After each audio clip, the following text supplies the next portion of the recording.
Boa noite a todos, muita paz para todos. Hoje nós vamos conversar sobre o quarto capítulo da segunda parte do livro Céu e Inferno, que vai trazer espíritos intitulados por Kardec como espíritos sofredores. Quem são esses espíritos? São qualquer um de nós que, ao chegar no plano espiritual, percebe, depois de algum tempo, e depois de algum sofrimento também, que não conseguiu fazer aquilo que havia planejado para essa vida. Porque é importante nós sempre lembrarmos que errar traz como consequência a reparação de erros. Mas é uma coisa natural no nosso processo de desenvolvimento. Porque, ao nos dar o livre-arbítrio, Deus sempre nos dá, no mínimo, 2 caminhos a seguir.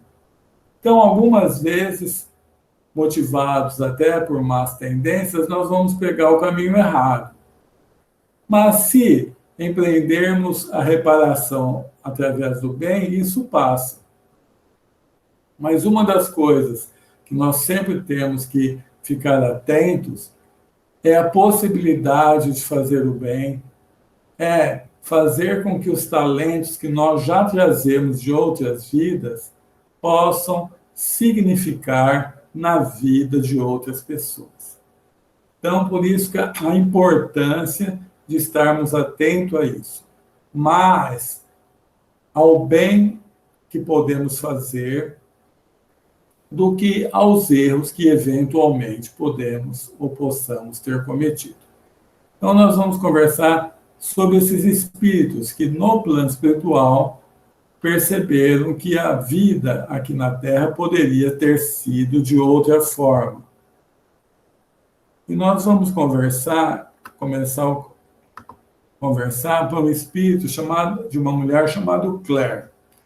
No capítulo, é o último relato que tem. Mas ele é tão instrutivo, esse relato, que eu resolvi colocar de início, porque ele traz muitos ensinamentos. Então, quem foi essa senhora Claire?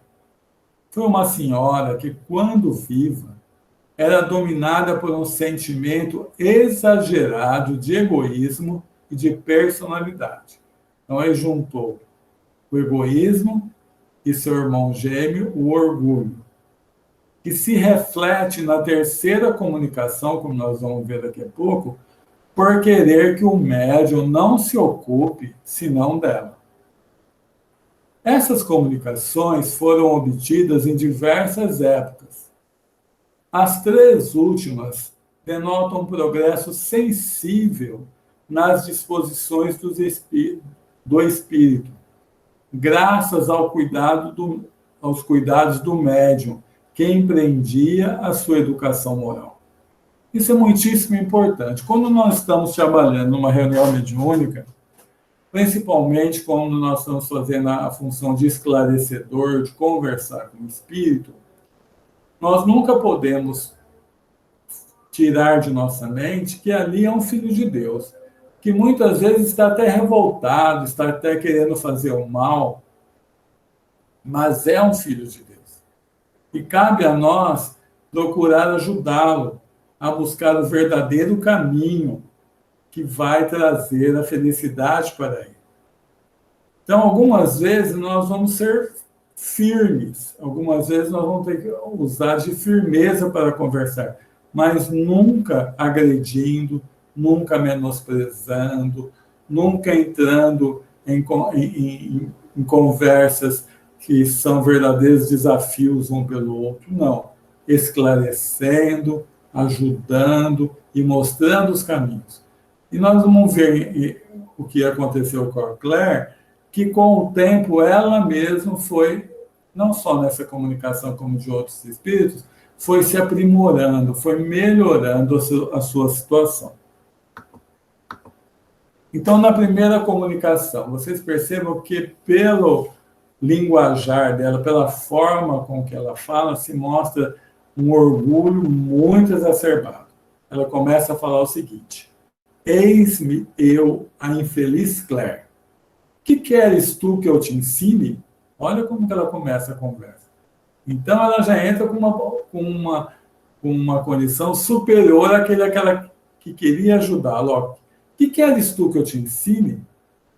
A resignação e a esperança não são palavras para aquele que sabe que seus sofrimentos durarão durante a sucessão dos séculos intermináveis.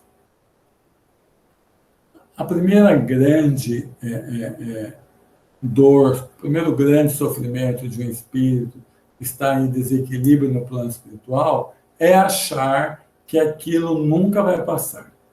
É achar que realmente existe um inferno eterno, coisas que nós sabemos não existir. Então, isso é o que ela mostra ali, ó, que meus sofrimentos durarão durante toda a sucessão dos séculos intermináveis. Ela não vê fim naquela situação. E isso realmente é um motivo de grande aflição. É um castigo? Não é. Nós vamos ver no caso da Claire que isso aí é muito instrutivo, essa comunicação, que mostra que nada mais é do que consequências do que se plantou aqui na Terra. Então, nós vamos continuar. Eu posso, então, nessas comunicações não aparece a fala daquele que estava ajudando ela nas comunicações, mas pela resposta nós deduzimos, né? Então, ele deve ter falado a ela, olha, você está sofrendo, mas isso pode ser abrandado. E ela fala logo em seguida, eu posso abrandá-lo, dizes. Onde encontrar a coragem e a esperança para isso? Trate, olha, ela chega a agredir, né? Trate, pois, cérebro limitado, de compreender o que é um dia que não acaba nunca. Então, na sua revolta, ela agride. Muitas vezes nós fazemos isso também. Quando nós estamos mal, muitas vezes nós agredimos quem nos quer ajudar. Porque ao não ver o caminho e a pessoa mostra-nos o caminho, muitas vezes nós se revoltamos. Não, já fiz muitas vezes. Então, a gente sempre tem que ter esse cuidado. Muitas vezes nós estamos reagindo de forma agressiva com uma pessoa que nos ama e nos quer ajudar. Eu sofro, ela fala. Não vejo nada ao meu redor, senão sombras silenciosas e indiferentes. Eu sofro. Então, ela está no plano espiritual e ela não vê ninguém do lado dela. Ela vê passar sombras, assim, mas não vê ninguém. Ela não tem contato com espírito nenhum. Então, nós vamos ver daqui a pouco a explicação do espírito de São Luís, por que isso se dá. Então, ela fala, eu sofro com isso. Pensa, gente, num lugar que você não consegue conversar com ninguém. Por mais que você tente achar alguém para conversar, você não acha. Eu sei, todavia, acima dessa miséria reina Deus, o Pai, Senhor, aquele para quem tudo se encaminha. Quero pensar nele, quero implorar-lhe misericórdia. Aí vem a segunda comunicação. Então, ela tem a primeira, são diversas comunicações, e é uma coisa muito natural isso também. Algumas vezes, por exemplo, quando você está trabalhando com o espírito obsessor, não é da primeira vez que ele vai se convencer. Porque ele vem com, muitas vezes, essa vontade de vingar-se há séculos. Então, ele não vai na primeira palavra que o esclarecedor diga a ele, já vai cedendo. Ainda que, na maioria das vezes, quando ele chega para dar uma comunicação numa reunião mediúnica, ele já foi muito trabalhado pela equipe espiritual antes. Geralmente, na reunião mediúnica, é o arremate. Mas, algumas vezes, demoram diversas reuniões, diversas comunicações, até que o espírito vá cedendo pouco a pouco. Foi o que aconteceu com a Claire. Então, na segunda comunicação, ela continuou falando. A minha infelicidade aumenta a cada dia. Aumenta na medida que o conhecimento da eternidade se desenvolve em mim. Então, quando ela vai começando a pensar que há uma eternidade, que nada acaba, isso vai dando um sofrimento muito maior para ela, porque como ela é desesperançada, ela não acredita que possa passar esse sofrimento, o sofrimento aumenta.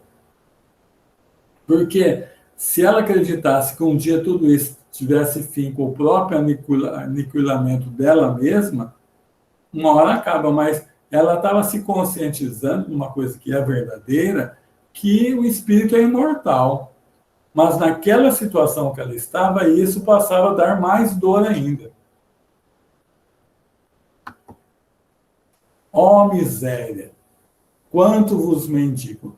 Essa miséria, nós já vamos ver na sequência, não é miséria material, porque ela era rica, mas é a miséria de não ter feito a coisa certa. Então ela continua. Ó miséria, quanto vos maldigo. Horas de egoísmo e de esquecimento. Onde, esquecendo a caridade, não pensava senão no meu bem-estar.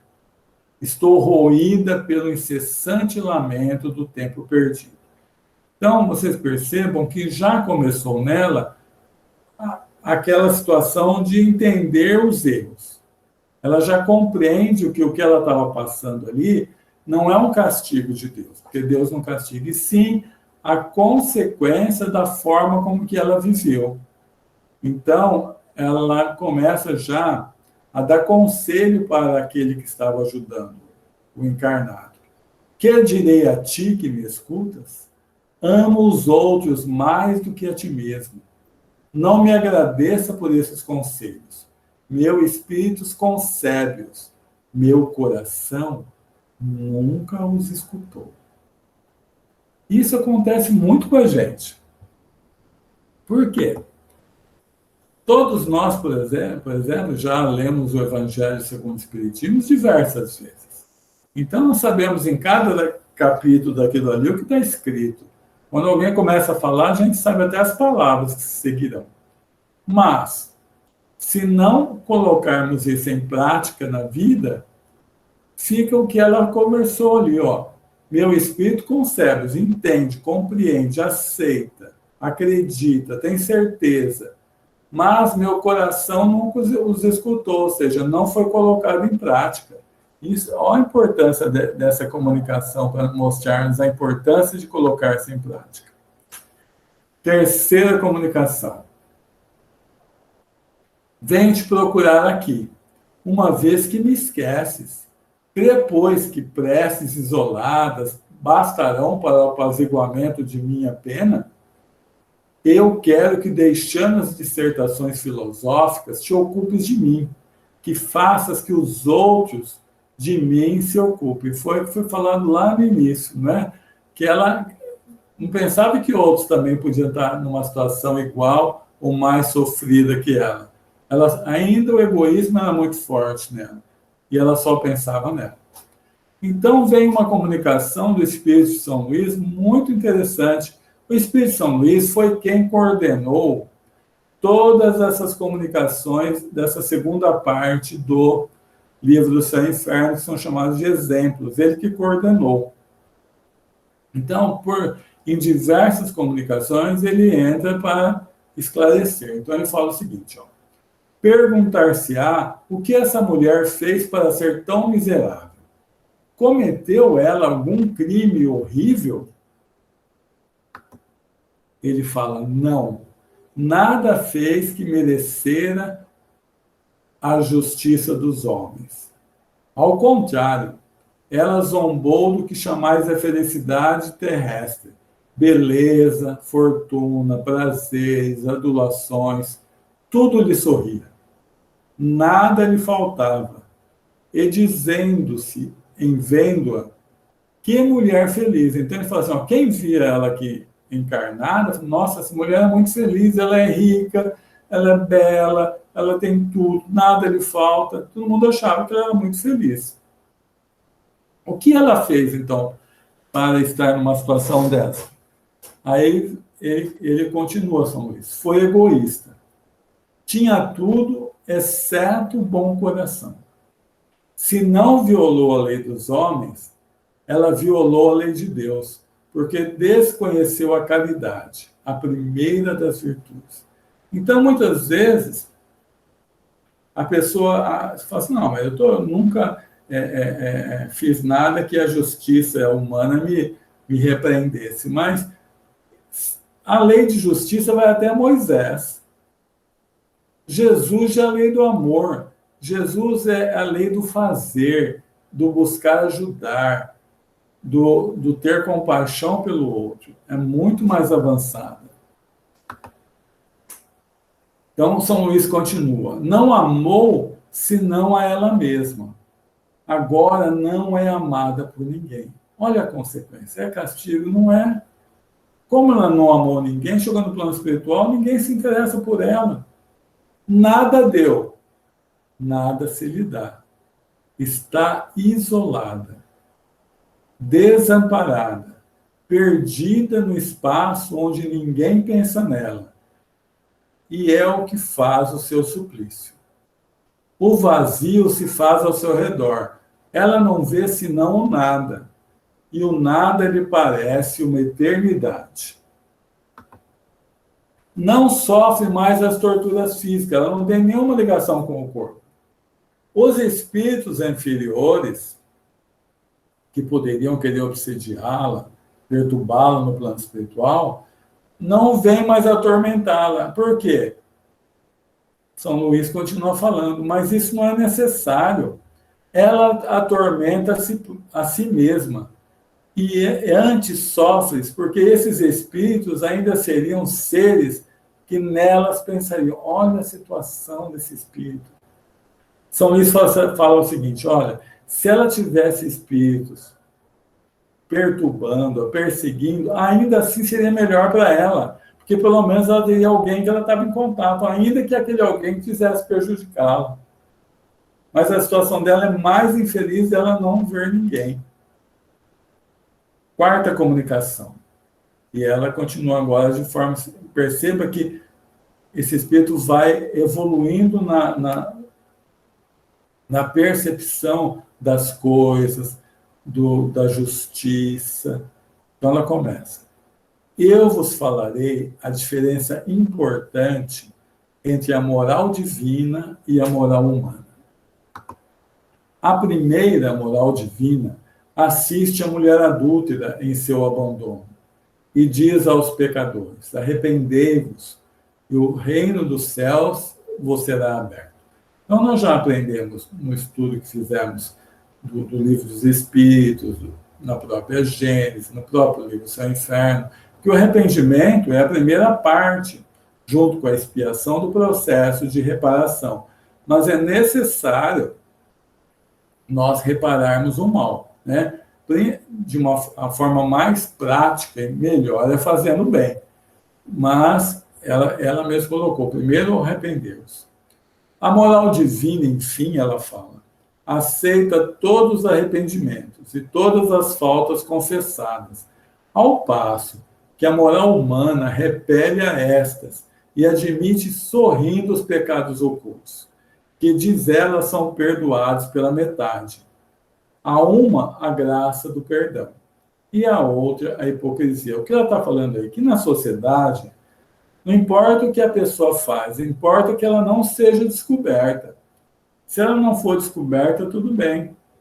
Então, a hipocrisia está nisso. Se a pessoa, ninguém ficar sabendo o que ela fez, não há que se falar. Mas a questão do que acontece com o espírito lá espiritual não é nem um castigo, nem um julgamento, é ele próprio, que, sentindo as consequências, vai observando o que ele podia ter feito de melhor e não fez. Quinta comunicação. Olha como ela já melhorou.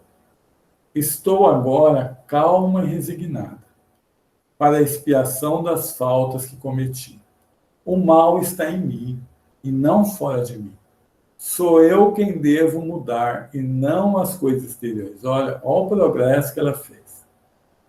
Carregamos em nós o nosso céu e o nosso inferno, e as nossas faltas gravadas na consciência se leem facilmente no dia da ressurreição.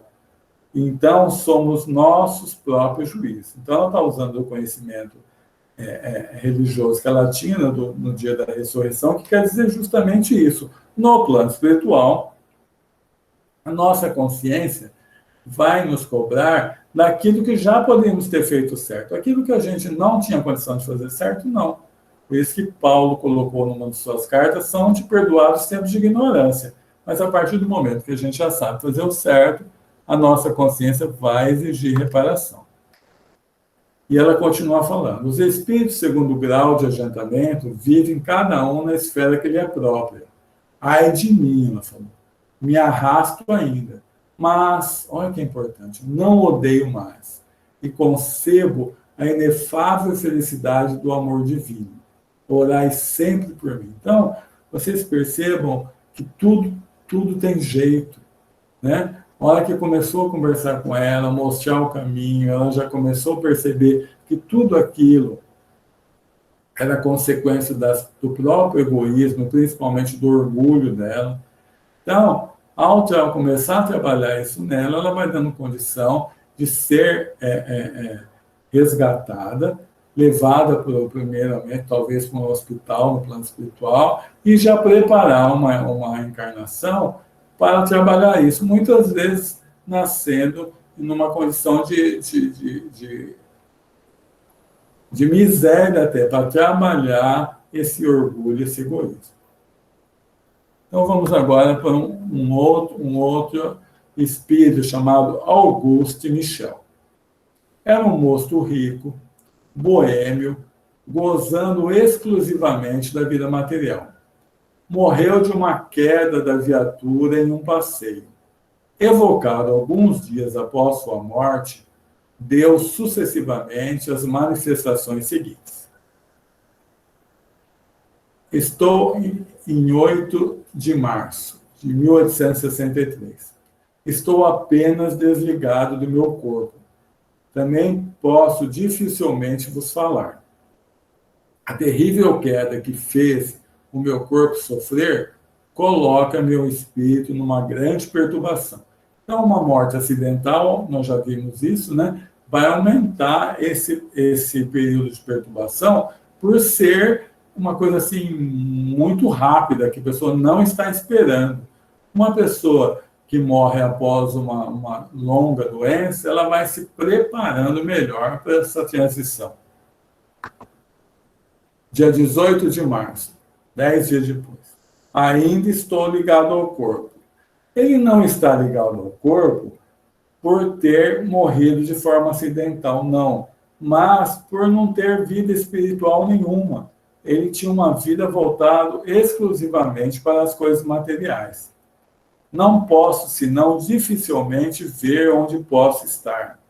Venham, então ele pede, orar sobre ele, ou seja, ele está pedindo para que o médium vá lá no túmulo dele orar. Venha orar sobre ele, para que eu seja desligado dessa opressão cruel. Vejo os espíritos que estão junto de vós, e por eles posso vos falar, orai por mim. Então, ele via, os espíritos estavam ali ajudando o médium, e pede oração. Aí, dia 6 de abril, ele torna a se comunicar. Seria preciso vir sobre o lugar onde jaz meu corpo, pedir ao Todo-Poderoso para acalmar os meus sofrimentos. Poderia estar mais tranquilo, mas retorno sem cessar onde ele está enterrado. E ainda continuava ligando, né, o perispírito, o corpo espiritual dele ainda estava ligado ao corpo. O médium, a princípio, não atendeu a súplica do espírito de orar sobre a sua tumba, mas acabou indo e recebeu a comunicação seguinte. Eu esperava que viríeis ao lugar onde meu espírito parece preso ao seu envoltório, implorar a Deus de misericórdia para que sua bondade acalme meus sofrimentos. Fui um ser inútil no mundo. Não fiz nenhum bom emprego das minhas faculdades. Aí, de 8 de junho, posso vos falar e agradeço a Deus por me permitir. Vi as minhas faltas e espero que Deus me perdoará. Segui essa vida segundo a vossa crença, seguirei nessa vida segundo a vossa crença que vos anima. Porque ela, não, desculpa, ela está falando para ele o que o médico deve fazer para não entrar numa situação igual a dele. Segui vossa vida segundo vossa crença, a doutrina espírita, que vos anima, porque ela vos reserva para mais tarde um repouso que ainda não tenho. Obrigado pelas vossas preces a Deus. Ele conseguiu desvincular-se do corpo. E aí vem uma explicação de Kardec. Kardec fala assim, a insistência do espírito para que fosse orar sobre sua tumba é uma particularidade notável, mas que tem a sua razão de ser, considerando que os laços que o retinham ao corpo, e quando a separação era longa e difícil, em consequência da materialidade da sua existência. Vamos reforçar, não foi em consequência do acidente, porque muitas pessoas desencarnam no acidente, mas se elas estiverem bem espiritualmente, elas são socorridas e retiradas daquele local imediatamente. Compreende-se que, se aproximando do corpo, a prece pode exercer uma espécie de ação magnética mais poderosa para ajudar o desligamento. Além disso, eu creio também, Kardec não fala isso, que o espírito ele pode ajudar muito nesse processo de desligamento. Então, ele vendo o outro ali perto, ele mesmo acredita nessa possibilidade, o que tudo facilita. Então, tem essas duas partes, o que o Kardec coloca, que é certo, né? Que é estando ali perto, a própria, como ele coloca, a ação magnética está mais perto, mais direta, mais forte, e tem esse lado do espírito acreditar que vai acontecer, porque ele está vendo o médium lá. Eu já tinha lido o Céu e o Inferno mais de uma vez, mas eu não lembrava dessa passagem. Nunca vi alguém falar numa situação dessa, mas está aqui dentro do livro Céu e Inferno. Lisbeth, agora um outro espírito. Então, o espírito sofredor se inscreveu sob o nome de Lisbeth. Quem estava conversando com ela perguntou: quereis dar-me alguns detalhes sobre a vossa posição e a causa dos vossos sofrimentos? Ela falou: seja humilde de coração, submisso à vontade de Deus, paciente nas provas, caridoso para com o pobre e não sofrerá as torturas que suporta. Então, ela sabia a causa do que ela estava sofrendo. Aí ele pergunta assim: vosso arrependimento deve vos aliviar? Ela falou: não. O arrependimento é estéril quando não é consequência do sofrimento. Então, o espírito tem que ser já mais elevado, mais equilibrado, para arrepender-se sem que chegue a dor do erro. Porque a dor, ela é uma amiga. Ela chega para mostrar que o caminho onde a gente já passou, o ato que nós fizemos, estava errado. Porque senão, eu não tenho a força para querer mudar. Aquilo fica como se fosse uma coisa sem importância nenhuma na vida da pessoa. Ela errou muitas vezes, uma coisa que ela vai precisar reparar, mas como ela não sofreu, ainda não vê nenhuma consequência daquele ato, ela ainda não tem força para buscar a reparação do fato. Foi o que ela muito bem colocou, Lisbeth. Olha, eu me arrependo, mas não foi consequência do sofrimento. Ainda eu preciso introjetar isso dentro de mim para que o arrependimento possa me levar à reparação. Então, ela fala assim, o arrependimento produtivo é aquele que tem por base o remorso de ter ofendido a Deus e o ardente desejo de reparar. Infelizmente, ainda não estou aí. Recomendável as pressas, disso tem necessidade. Então, muitas vezes acontece com todo mundo isso. Nós, a pessoa erra, mas ela não tem motivação para reparar aqueles atos, de fazer o bem para que esse ato possa ser reparado. Farei, então ela pediu a prece, ele fala, farei o que desejares. Quereis dar-me alguns detalhes de sua última existência? Disso pode resultar um ensinamento útil para nós e tornar assim o vosso arrependimento produtivo. É muito importante o que esse esclarecedor falou, porque a gente só deve perguntar para o espírito aquilo que for fazer algum bem para ele. No caso do Kardec, na época, tinha um lado da instrução também, né? Porque uma curiosidade, a gente perguntar para um espírito só por curiosidade é falta de caridade, que vai fazê-lo sofrer sem trazer nenhum tipo de benefício a ele. Então, a gente sempre tem que ter esse cuidado. Então, ela responde. Nasci numa condição elevada. Tinha tudo que os homens consideram como a fonte da felicidade. Rica, fui egoísta. Bela, indiferente e enganadora. Nobre, fui ambiciosa.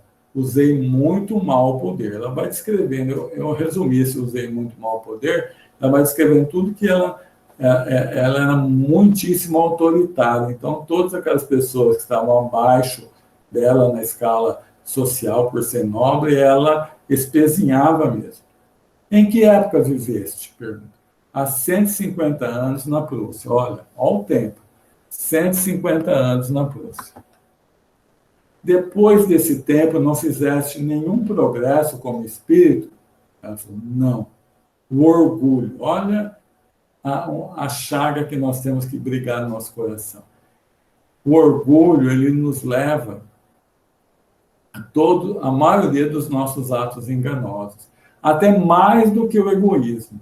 Porque o orgulho faz, e a sua irmã dileta, que é a vaidade, faz com que nós desprezemos outras pessoas, muitas vezes, para que nós se destaquemos, passamos por cima de outras pessoas. É muito complicado o orgulho. Então ela continua falando, não, o orgulho, esse demônio múltiplo que se esconde nas pregas do vosso coração, penetra em suas veias, vos absorve, vos envolve e vos arraste atrás dele nas trevas do inferno eterno. Sim, eterno. Aquela condição que nós já falamos no caso da Claire, de o espírito achar que é eterna suas penas. Aí, aquele que estava conversando com ela disse, Deus é muito bom para condenar suas criaturas a penas eternas. Esperai em sua misericórdia. Aí ela responde. Ela pode ter um fim? Disse, mas onde? Eu procuro há muito tempo e não vejo senão sofrimento sempre, sempre, sempre. Aí, intuído, né, o esclarecedor fala para ela, como vieste aqui hoje? Ela falou assim, ó, um espírito que me segue com frequência para cá me conduziu. Aí ele fala assim, desde quando esse espírito, desde quando vejo esse espírito? Ela responde, desde quando vejo esse espírito? Ele continua falando, não faz muito tempo, ela responde. E desde quando destes conta da falta que cometestes? Aí caiu a ficha dela. Ela falou, sim, tem razão. Foi aí que eu ouvi. Então, olha a importância do arrependimento. O espírito protetor devia estar, 150 anos. Devia estar muito tempo tentando ajudá-la. Mas ela só conseguiu detectar esse amigo do lado dela no momento do arrependimento. Igual aconteceu com o próprio André Luiz, né? 8 anos ali no umbral, só naquele momento que deitado na lama ali, ele lembrou-se, arrependido, de buscar a ajuda a Deus, que apareceu Aniceto ali para resgatá-lo. Então, a importância do arrependimento do lado espiritual. Aí ele continua falando, o esclarecedor. Não compreendeis agora a relação que existe entre o vosso arrependimento e a ajuda invisível que lhe presta o vosso Espírito protetor? Vede como origem desse apoio o amor de Deus e como objetivo o seu perdão e a misericórdia divina. Ah, como gostaria! Chamai-o do fundo do vosso arrependimento, ele vos ouvirá. Eu não posso, tenho medo. Peçamos juntos, ele nos ouvirá. Depois da prece. Estais aí ainda? Sim, obrigado. Não me esqueça. Então, mais um espírito esclarecido, mais um espírito ajudado, né? Você viu que o espírito protetor levou ela lá para o arremate, porque ele há muito tempo vem trabalhando com ela. Na hora que ele viu que ela já tinha condição dessa conversa, porque antes do arrependimento nem adiantaria levá-la numa reunião para ser esclarecida, porque ela não conseguiria, o orgulho dela é tão forte que ela não conseguiria ter melhora nenhuma. Agora nós vamos falar de um outro espírito chamado François Riquier. Era um homem idoso, aparentar avarento e solteirão, morto em 1857, 100 anos antes de eu nascer, deixando uma fortuna bastante considerável aos colaterais, porque ele era solteirão, colaterais é sobrinho, primo, né? Outrora foi senhorio de uma senhora, ou seja, ele tinha uma casa que alugou para essa senhora, que depois o esquecera totalmente.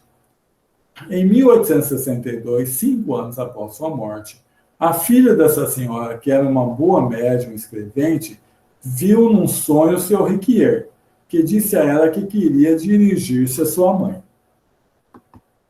Então, numa reunião, ela perguntou a ele: que quereis de nós? Ele disse: meu dinheiro, que me tomaram todos miseráveis a fim de repartirem. Venderam aí minhas quintas, né, que é um sítio, uma chácara, as minhas casas, tudo para repartir. Aí a moça continuou falando: mas estás morto, meu homenzinho. Não tens mais necessidade de dinheiro. Pedi a Deus para ter uma nova existência pobre para espiar a avareza dessa. Ele falou: não, eu não poderia viver pobre. É necessário meu dinheiro para me fazer viver. Aliás, não tenho necessidade de outra vida, não, uma vez que vivo a presente. Ele não tinha nem essa consciência da desencarnação ainda. A pergunta seguinte foi feita com o objetivo de conduzi-lo à realidade. Sofreis? Aí ele falou: ó, sim. Tenho sempre presente a iniquidade, quer dizer, ele já tinha consciência da sua morte, sim, porque ele continuava vivo, mas ele, naquela perturbação, isso deixava ele sem saber. Por isso que ele fala: eu estou vivo, eu quero meu dinheiro agora. Sofreis, ó, sim. Tenho sempre presente a iniquidade da minha vida. Sei bem que sou miserável, indigno de piedade, mas sofro tanto que é necessário ajudar-me a sair desse miserável estado. Oremos por vós. Obrigado. Orai para que eu... Ela falou: oremos por vós. Ele falou: obrigado. Orai para que eu esqueça minhas riquezas terrestres, pois sem isso jamais poderei arrepender. Adeus e obrigado. Como a comunicação era escrita, ele deixou o próprio endereço.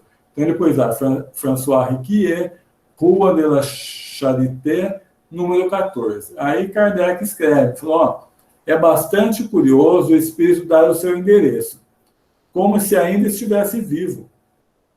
A senhora que o ignorava, ou seja, o endereço, apressou-se a ir verificá-lo e ficou muito surpresa em ver que a casa indicada fora bem a última que habitara. Então ele estava lá na casa ainda, e para ele estava tudo normal, tanto que a hora que ele assinou e colocou seu endereço onde ele morava. Então, terminamos por enquanto. Agora abrimos para colocações, para dúvidas, para alguém que queira colaborar. Edson, Pois não, Judite. posso perguntar? No Nossa, capítulo anterior, se você falou da Condessa, certo? Sim, E você falou, assim, que aquela Condessa, que o Kardec revelar ela no sim. Evangelho. Condessa E, Paula. e você falou dessa Condessa quando você falou que ela venceu todas as provas, certo?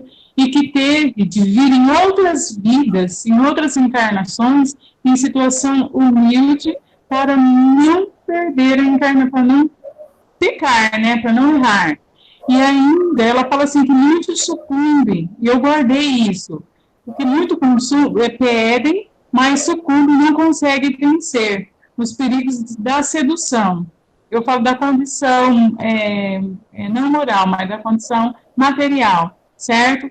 E para isso ela pratica a caridade. Nesse capítulo, eu vi para o reverso.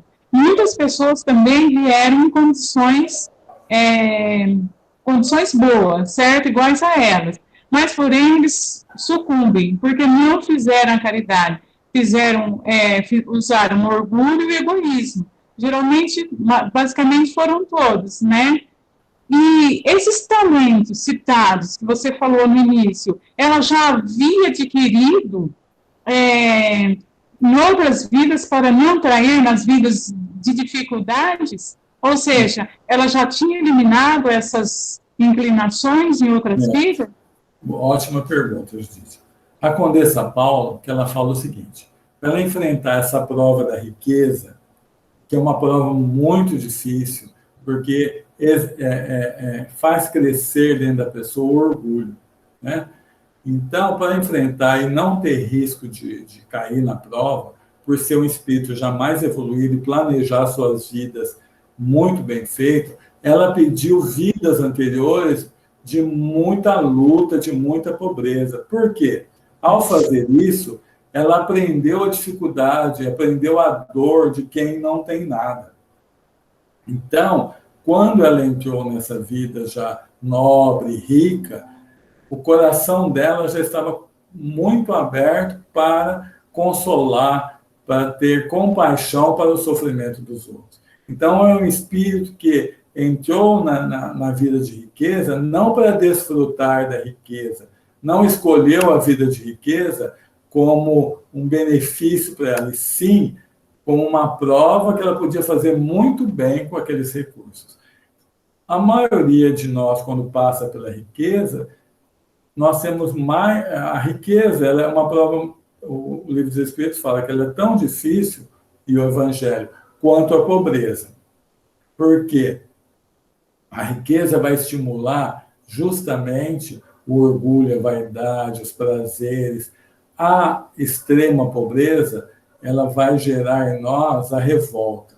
Então, as duas provas são difíceis, mas a riqueza é mais difícil, porque ela nos ofusca e nós passamos a achar melhores que outras pessoas pelas coisas materiais que temos aqui. Então, a Condessa Paula é o maior exemplo, tanto que Kardec coloca no capítulo 13, né, que a vossa mão esquerda não saiba que faz a direita, o exemplo dela sem nominá-la, porque é um grande exemplo de uma pessoa que pegou uma prova tão difícil e se saiu muito bem na prova. Então, a diferença é o nível dos espíritos mesmo, igual você colocou. Espíritos assim ainda não muito evoluídos, passando por uma prova difícil, que é a prova da riqueza, tem uma grande chance de cair. Mas Deus nunca dá uma prova maior do que a condição do espírito. Ou seja, os espíritos que coordenavam as reencarnações desses que eu falei hoje, sabiam que eles nunca iam poder ter uma vida igual a da Condessa Paula, porque é um outro nível de espírito. Mas, dentro das condições que eles já tinham, podiam ter feito mais. Podiam não ser tão egoístas para si mesmos e tratar melhor as outras pessoas. Não sei se eu respondi, Judite. Respondeu sim. É que é uma diferença. Você falou uma diferença de classe, era mais ou menos isso. Isso. Que eu queria saber. Tá bom, Obrigado, então. Judite. Obrigado pela pergunta, viu? Tá. Eu tenho uma... A minha vida, eu posso dizer que eu fui premiado exatamente nesse assunto que você está colocando. Eu trabalhei por quase 10 anos numa empresa muito grande. Eu fui diretor, tinha um cargo elevado e tinha uma vida nababesca. Sabe o que é isso, né? Eu só voava de jatinho, ficava nos melhores hotéis, restaurantes só de primeiríssima qualidade. E um dia eu percebi que tudo isso não valia nada. Era uma fantasia. E, por incrível que pareça, eu pedi demissão, por livre e espontânea vontade.